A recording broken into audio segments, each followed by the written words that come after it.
Hi, and welcome to the Tri-City Regional Chamber of Commerce Quick Takes Legislative Live video series. My name is Matt Murphy, the Government and Regional Affairs Director here at the Chamber. And in this series, we're going to share quick visits with our local legislators. We want to know what's going on, what the hot topics are, and what in general is happening in Olympia. I want to thank the Tire Factory, Hayden Homes, and Great Northwest Transport for their support of this series as policy engagement partners. Taking time from our busy schedule today, we are joined by Representative Manjarrez from the 14th Legislative District. Hello and welcome, Representative Manjarrez. Thank you for having me today. Great. So we are effectively, we're about, a week away from the end of session. 6 days, but who's counting? But who's counting? Yeah, you can sleep in your own bed here pretty soon. As of the last few days, I know I've been watching, they're full of floor action on both the House and the Senate. Are there any bills that you're pushing real hard to here at the end to get over the finish line? Well, I've got a little bill. It's an overdose mapping bill that still hasn't made it totally out. It's supposed to come over on concurrence. So I'm hoping that one will get across. I think that's going to help in our whole drug crisis efforts. I guess there's more bad bills that I'm still hoping will die. So which ones of those? Other than the income tax bill, which is an entirely different subject as far as bad is concerned, what bills are you hoping they'll die a long and miserable death? Well, one of them is the one where they want to be able to override our elected county sheriff's process. That is a very bad bill, from the point of our democratic process. So, I hope that one dies. It hasn't come up yet, and we're still working it really hard to hope that doesn't get across the finish line. So, jumping back to the income tax, there is talk, and of course, talk is cheap in Olympia and probably in DC also. There's some resistance in the House on this. What have you heard, or what are your thoughts on its chances of actually making it all the way through? Well, we're still full speed ahead against this thing. So Right. even though we've heard in the news that, maybe the governor doesn't like it. Well, he's said that before, and he signed, $9 billion of new taxes. So we are not letting up at all on this income tax bill, because it is going to hurt ultimately everybody in this state, not just people that make over the deductible limit they've set it at. Right. Yeah. And that's the hard part, getting people to understand is I think they're doing a great job of selling it as a millionaire's tax, when in reality, it may start that way, but in the end, it'll be a tax on everybody. So I know that, like I said, there's 6 days left and nobody's counting, but is there anything else that you'd like to say to the folks back here? I know that we sure appreciate your time, and we appreciate everything that you're doing for us. What can we do for you?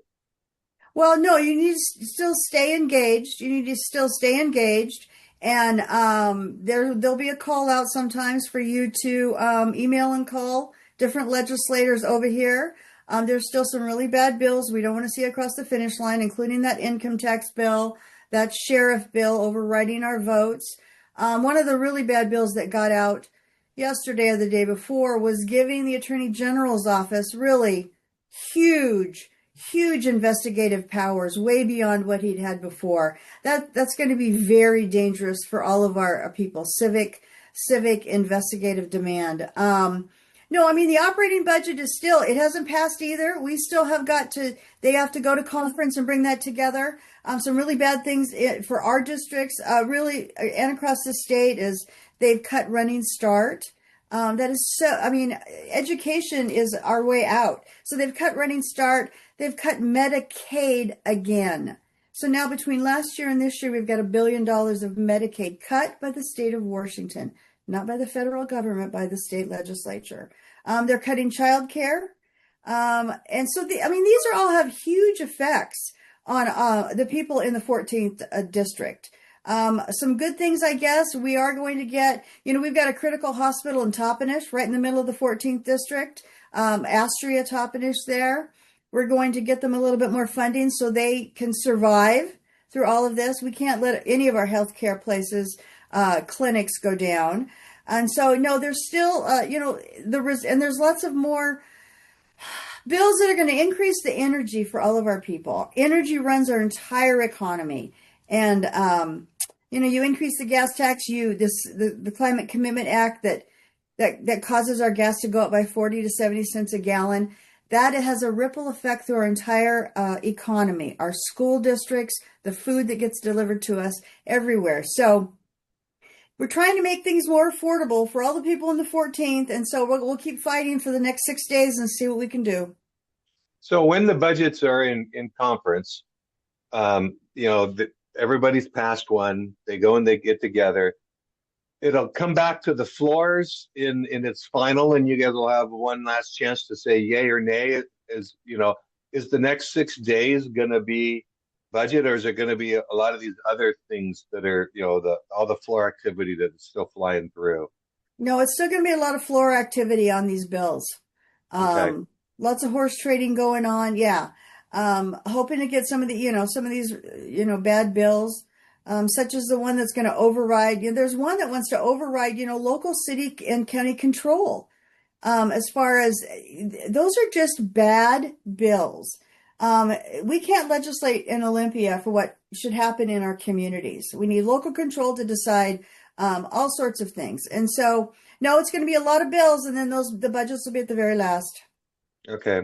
It's interesting that you say that they can't control things, but they can sure spend the money, can't they?